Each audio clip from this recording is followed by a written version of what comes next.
2025년 표 우리 같이 한번 제가 너희 손에 하면 여러분들 하셔야 할 거 있지요?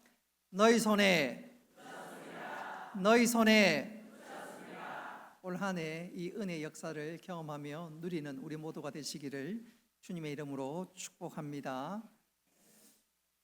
지난 화요일 날 울산 갈릴리 교회 당에서 울산 노회가 있었는데 한 장로님께서 그 교회에 있는 어떤 표 사진을 찍고 저에게 딱 보여주시면서 하시는 말씀이, 목사님 이 말씀 진짜 은혜롭네요 그러더라고요.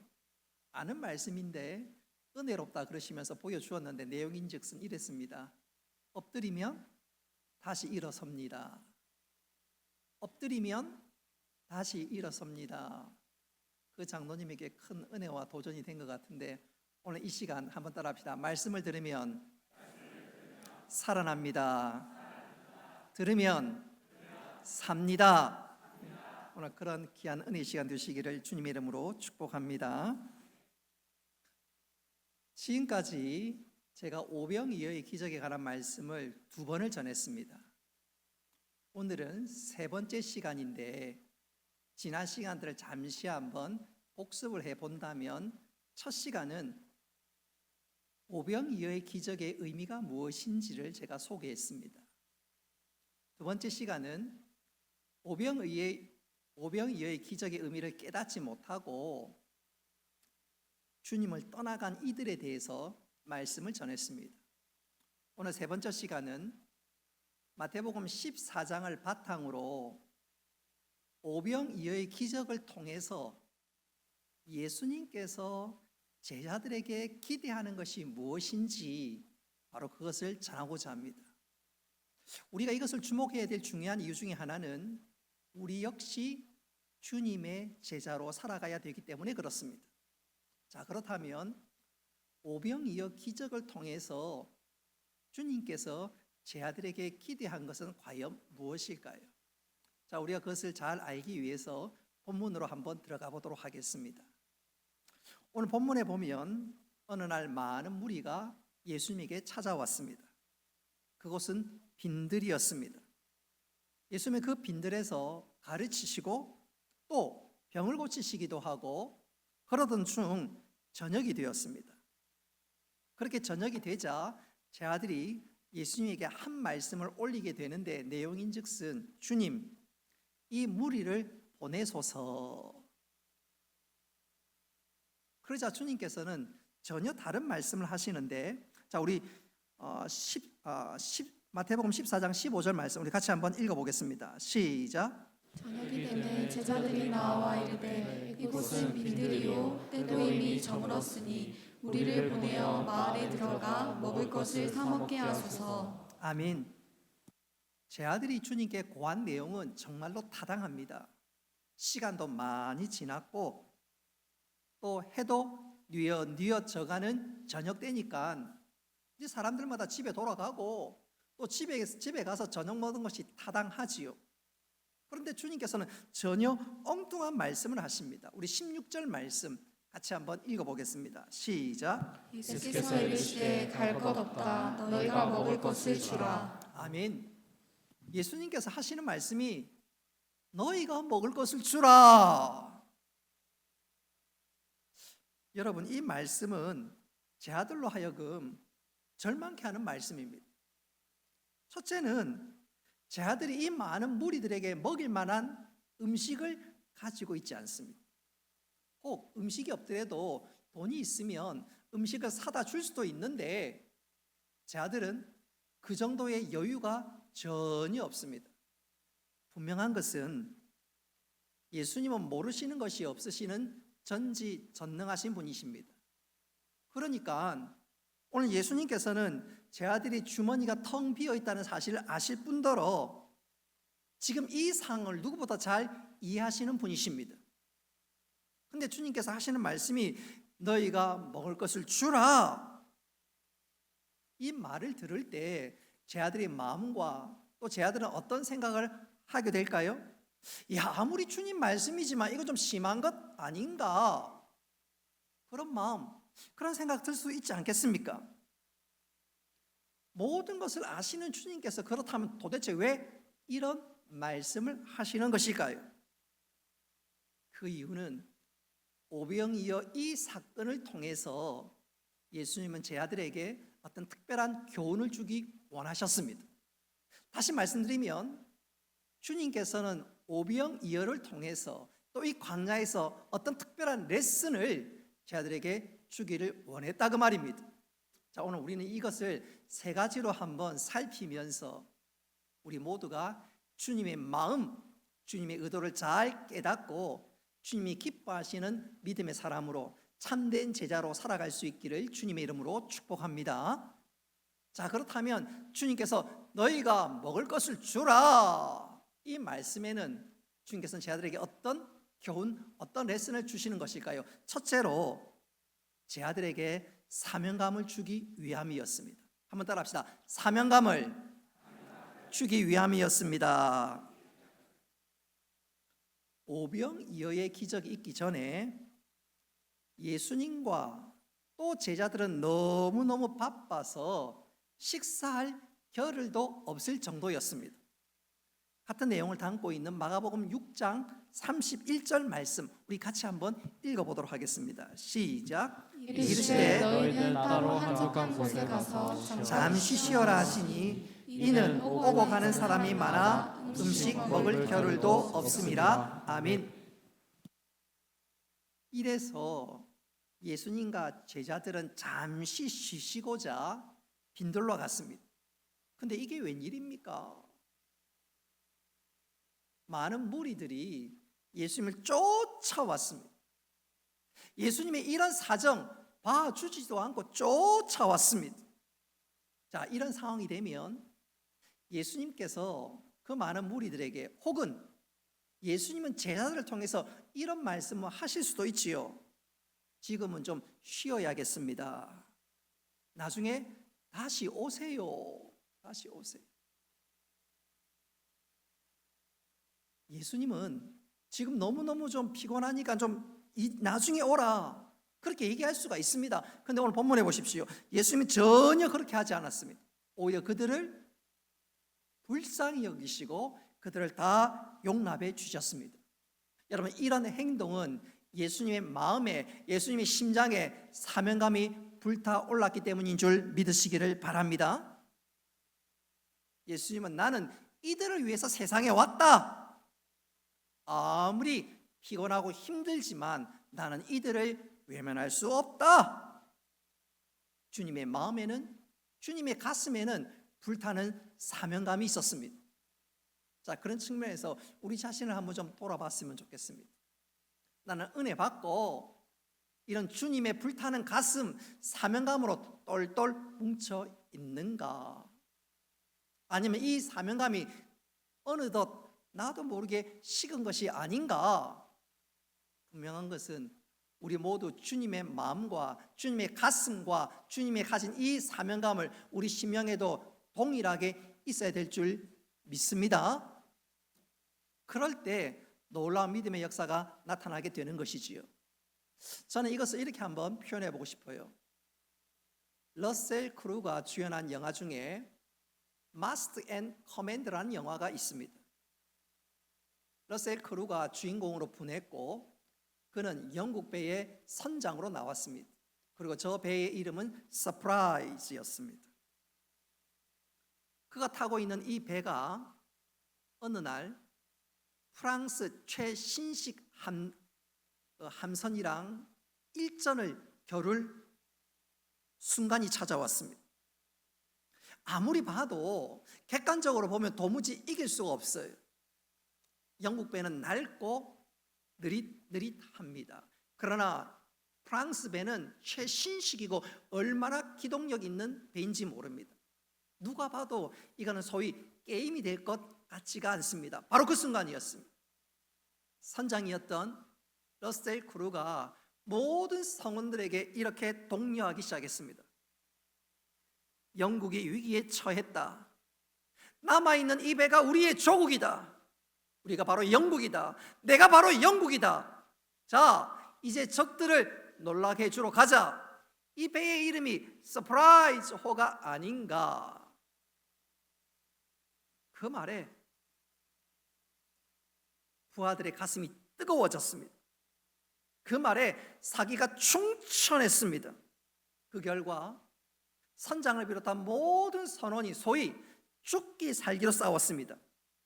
그 결과 서프라이즈 낡은 배가 프랑스 최신식의 배를 격파했습니다. 사랑하는 성도 여러분, 내가 영국이다, 내가 바로 영국이다, 우리에게 영적인 그 마음이 있어야 합니다. 세상을 향해서 내가 하나님의 나라다. 한번 따라 합시다. 내가 하나님의 나라다. 내가 하나님의 나라다. 그것을 외치며 그 사명을 감당할 수 있어야 합니다. 오늘 예수님께서 제자들에게 바로 이런 사명감을 불어넣으시는 것이지요. 너희들이 힘든다는 것을 내가 왜 모르겠냐? 너희들이 줄 것이 없다는 걸 내가 잘 안다. 그러나 너희가 아니면 도대체 누가 주겠느냐? 저들을 돌보는 것이 너희의 사명이다. 내가 떠나면 너희가 저 사람들을 돌보아야 한다. 그런데 저들을 돌려보내면 되겠느냐?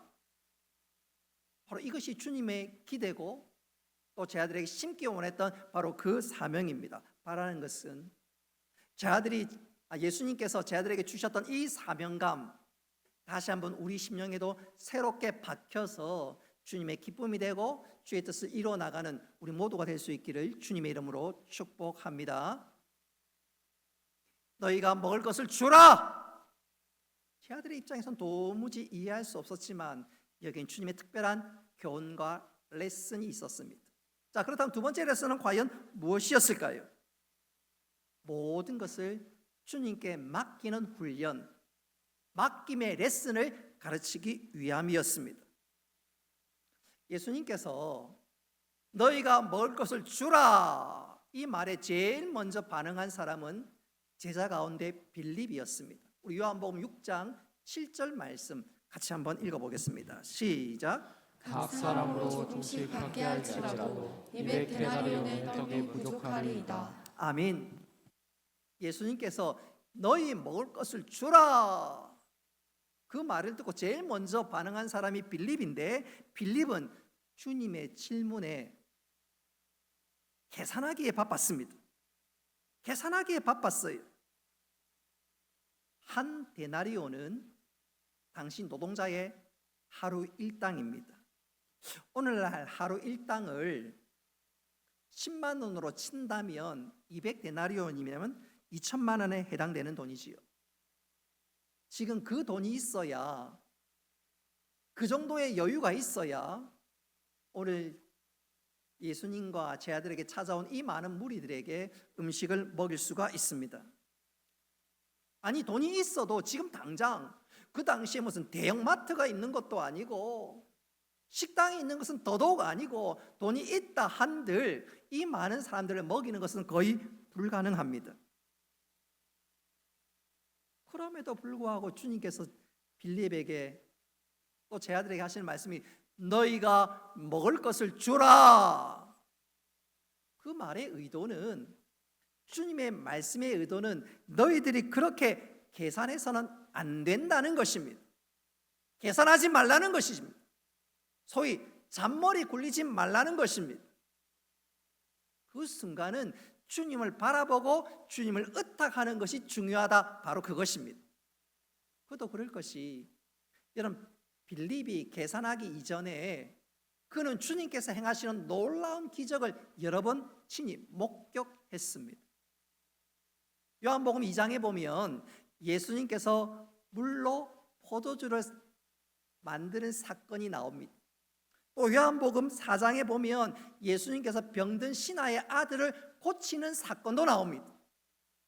요한복음 5장에 보면 예수님께서 38년 된 병자도 친히 고치시는 것을 제 아들이 보았습니다. 빌립도 보았습니다.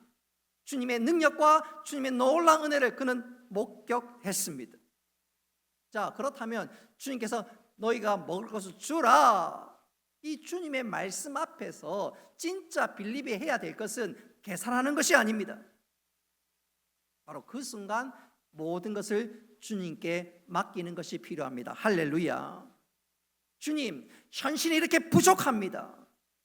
가진 것도 없습니다. 그러나 당신이 원하신다면 능히 하실 줄로 믿습니다.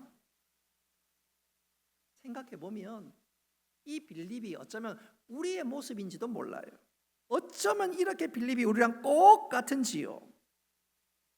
우리는 빌립과 다를 바가 없습니다. 여러분, 우리에게 조금만 문제가 생기거나 어려움을 당하면 우리는 어떻게 반응하지요? 이거 어떻게 할까? 이거 누구에게 부탁할까? 소위 잔머리 굴리기에 바쁩니다.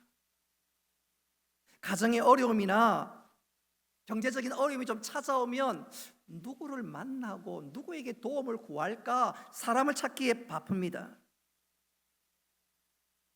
오늘 빌립도 그랬죠. 소위 계산하기 바쁩니다. 여러분 기억하십시오. 내가 문제 앞에 섰을 때 계산보다 더 먼저 해야 될 것이 있는데 그것은 바로 주님의 뜻을 찾고 주님께 의탁하고 주님께 맡기는 것, 바로 그것인 줄 믿으시기를 바랍니다. 주님, 제가 이런 어려움을 당하고 이런 문제가 있는데 주님, 당신이 원하시는 뜻이 무엇입니까? 하나님, 가장 좋은 길로 선한 길로 인도하여 주시옵소서. 주님께 내 문제를 맡기는 것입니다. 그러면 주님께서 책임져 주십니다. 할렐루야. 마태복음 6장 33절 말씀 같이 한번 읽어보겠습니다. 시작. 너희는 먼저 그의 나라와 그의 의를 구하라. 그리하면 이 모든 것을 너희에게 더하시리라. 아멘. 우리가 만나는 사건들과 모든 일들은 우연히 된 것이 없습니다. 모든 것이 하나님 손안에 있는 줄 믿으시기를 바랍니다. 그렇다면 계산하기 이전에 하나님의 뜻을 찾고 구하고 맡기는 것이 중요하지요. 자, 그런 측면에서 오늘 이 빌립이란 제자와 정말 대조되는 한 제자가 등장하게 됩니다. 그가 누구냐? 베드로의 동생이었던 안드레입니다. 안드레. 예수님께서 너희가 먹을 것을 주라, 그 말씀을 들을 때 이 안드레는 빌립과는 전혀 다른 반응을 보였습니다. 제일 먼저 주님의 말씀을 듣자마자 내가 줄 게 뭐가 있을까? 자기 자신을 돌아보았습니다. 하지만 자기 자신이 가지고 있는 자원이라고는 아무것도 없었습니다. 그러자 안드레는 주위를 돌아보기 시작했습니다. 혹시 나는 없으면 다른 데서 찾을 수 있는가? 무슨 방법이 있지는 않을까? 돌아보기 시작했습니다. 그러다가 그가 한 소년을 만났습니다. 찾아내었습니다. 그리고 그 소년을 데리고 왔고 또 그 소년이 가지고 있는 작은 도시락을 주님께 올려드렸습니다. 사실 안드레가 주님께 올려드리면서도 이 작은 도시락이 주님 앞에 또 이 많은 사람들 앞에서 어떤 기여를 할지 전혀 몰랐습니다. 그러나 단 한 가지, 주님 말씀에 반응했고 어떻게 하든지 주님 말씀에 순종해 보려고 애를 썼습니다. 바로 그 순종과 그 헌신이 오병이의 큰 기적을 낳는 기초가 된 줄 믿으시기를 바랍니다. 그렇습니다. 주님께서 원하는 것이 바로 그것입니다. 계산하는 것이 아니라 내 것을 주님께 맡기는 것, 주님께 모든 것이 있음을 인정하는 것입니다. 주님의 주님 되심을 인정하고 맡기는 것, 그게 바로 주님의 기대고, 여러분 그렇게 맡길 때 주님께서 역사하시고 은혜 베푸시는 줄 믿으시기를 바랍니다. 우리 베드로전서 5장 7절 말씀 같이 한번 읽어봅니다. 시작. 너희 염려를 다 주께 맡기라. 이는 그가 너희를 돌보시리라. 아멘. 염려를 누구에게 맡기라고요? 주께 맡기라. 그럼 주께서 우리를 돌보아 주신다고 말씀하십니다. 사랑하는 성도 여러분, 교회는 나오지만 너무너무 답답해서 이 일을 어찌할꼬 그런 분 계십니까? 남들에게 말하지 못하고 끙끙 앓는 분 계십니까? 주께 맡길 수 있기를 바랍니다. 직장이나 사업을 하는데 너무너무 힘이 들어서 아이고 죽겠다, 이제 끝장났다, 혹 그런 분 계십니까? 주께 맡길 수 있기를 바랍니다. 자녀 문제도 마찬가지지. 하나님 손대지 마세요. 이건 내 문제입니다. 출입 금지. 혹 그런 분 계신가요? 주님께 맡길 수 있기를 바랍니다. 그래서 가장 좋은 길로, 가장 놀라운 길로 인도하시고 역사해 주십니다. 제가 여러분들에게 강조한 것이 있지요. 말씀드린 것이 있지요. 우리 날이 더우면 더워 죽겠다는 말을 합니다. 추우면 추워 죽겠다고 합니다. 그러면서 죽은 사람 아무도 없어. 배고프면 배고파 죽겠다. 설교가 지겨우면 지겨워 죽겠다. 제 설교 들으면서 죽은 사람 한 사람도 없습니다. 오늘 빌립은요, 예수님의 말씀을 듣고 죽겠다 죽겠다 안 되겠다 안 되겠다. 근데 안드레는 달랐어요. 안드레는 죽겠다가 아니라 늘 제가 강조하는 것이 있지요. 죽게 있다. 해답은 죽게 있다. 빌립은 죽겠다 죽겠다 안 되겠다 안 되겠다. 안드레는 죽게 있다. 죽게 있다. 이런 거 보면 성씨가 안씨가 참 좋은 것 같아요. 좋은 것. 안봉의 집사님 죽게 있다. 자, 오늘 안드레가 주님께 모든 문제를 맡기고 드릴 때 행복해졌을 뿐만 아니라 그가 많은 무리들에게 축복의 통로로 쓰임 받았습니다. 자, 우리 막힘의 훈련을 통해서 우리의 눈물이 변하여 기쁨과 찬송과 간증거리가 되고 축복의 통로로 살아가는 우리 모두가 되기를 주님의 이름으로 축복합니다. 너희가 먹을 것을 주라. 주님께서 말씀하신 이 세 번째 교훈의 레슨은 과연 무엇일까? 그것은 바로 겸손을 가르치기 위함이었습니다. 제 아들이 예수님을 따르면서 가장 심각한 문제가 있었다면 그것은 바로 교만이었습니다.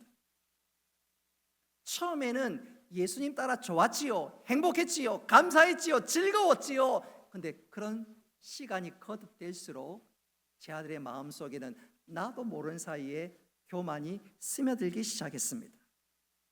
예수님께서 능력을 행하면 마치 내가 능력이 있는 양 우쭐대기 시작했습니다.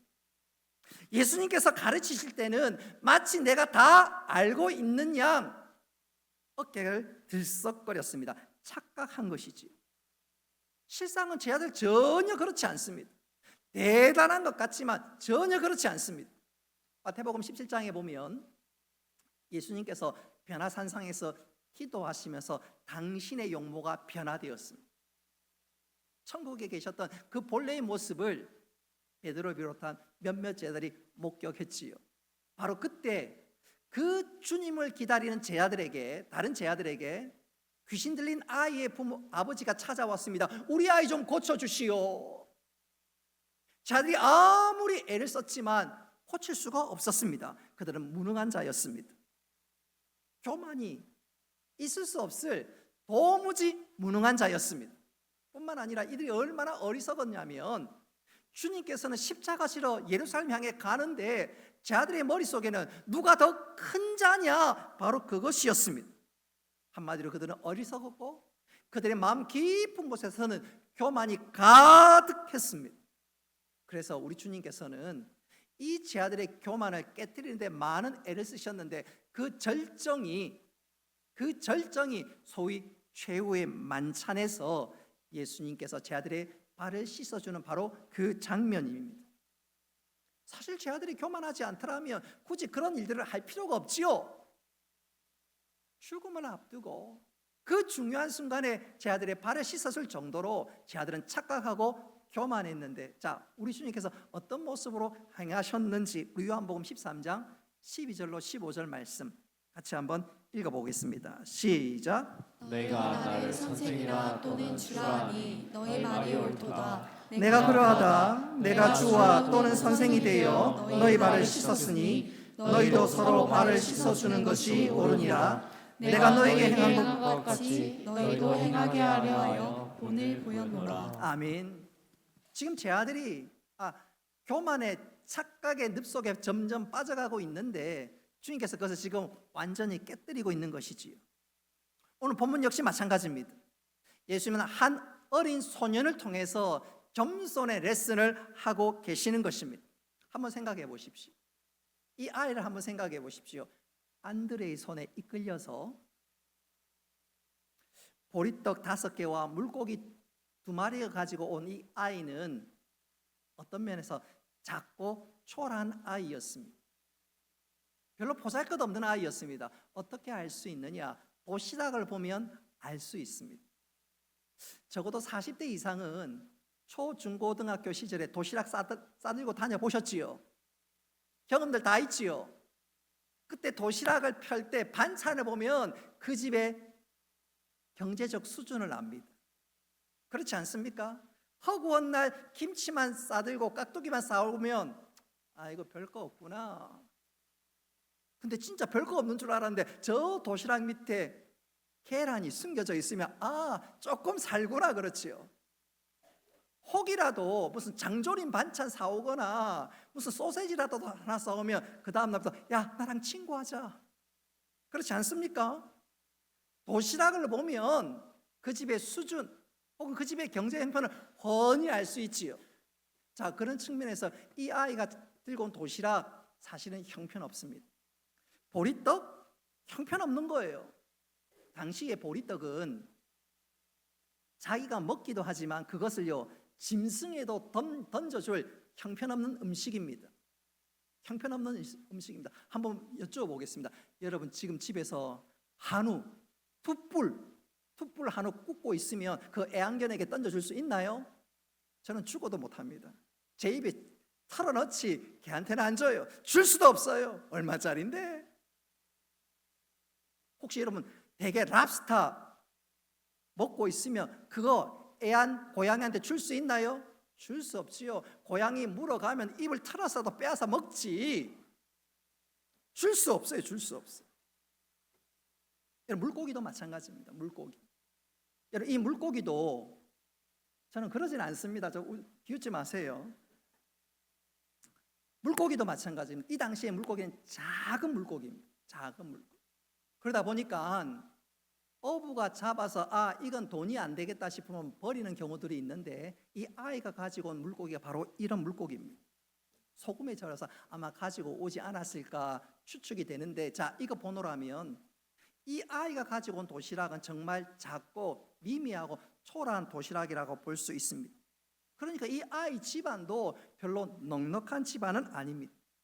근데 이 아이가 작고 미미하고 초라할지라도 많은 무리와 다른 한 가지가 있었습니다. 그게 뭐지요? 그 작고 미미한 것이라도 주님께 드렸다는 것입니다. 할렐루야. 그렇게 작은 것, 아니 초라한 것 주님께 드렸을 때 주님께서 그 작은 것을 받으시고 놀라운 기적을 허락해 주셨습니다. 할렐루야. 바로 이것입니다. 우리가 아무리 작고 미미하고 초라해도 주님 앞에 드릴 수만 있다면, 주님께 맡길 수만 있다면 그것은 결코 작고 초라한 것이 아니라 하나님 나라에 놀랍게 쓰임받는 도구가 될 줄 믿으시기를 바랍니다. 예컨대 모세의 지팡이가 그랬습니다. 정말로 미미하고 보잘것없는데 그 지팡이로 홍해를 갈랐습니다. 할렐루야. 삼손을 보십시오. 삼손. 그가 손에 들었던 그 나귀 턱뼈, 그건 정말로 보잘것없고 형편없었지만 여러분 그것으로 블레셋 군대를 쳐부셨습니다. 다윗의 물맷돌 5개, 그거 얼마나 미미하고 보잘것없습니까? 그런데 그것으로 골리앗을 무너뜨리고 이스라엘을 구원하는 놀라운 능력의 도구가 되었습니다. 이처럼 중요한 것은 내가 얼마나 능력 있느냐 그게 아니라, 내 조건이 아니라 내가 얼마나 하나님께 붙들리느냐, 비록 작은 것이라고 할지라도 주님 앞에 드릴 수 있느냐, 바로 그것입니다. 근데 우리의 문제는 바로 여기서부터 시작됩니다. 우리는 주님 앞에 드리는 것이 잘못되었어요. 내가 복을 받으면 드리겠습니다, 주시면 드리겠습니다. 아닙니다. 작고 미미해도 주님 사랑합니다. 주님 앞에 헌신하기를 원합니다. 주님의 주님 되심을 인정하고 드릴 때 하나님께서 약한 나를 통해서 강한 자를 부끄럽게 하시고 놀라운 구원의 역사를 펼쳐나가시는 줄 믿으시기를 바랍니다. 우리에게 영적인 오병이어가 일어나는 것이지요. 이제 말씀을 맺도록 하겠습니다. 오늘 예수님께서는 오병이어의 기적을 통해서 자들에게 특별한 교훈, 특별한 레슨을 하고 계십니다. 그 레슨은 과연 무엇인가요? 얘들아, 내가 너희들에게 준 사명이 있다는 사실을 기억하거라. 문제 앞에 계산하지 말고 네 삶의 주도권을 나에게 좀 다오. 그리고 겸손해라. 그럼 내가 너를 통해서 역사하겠다.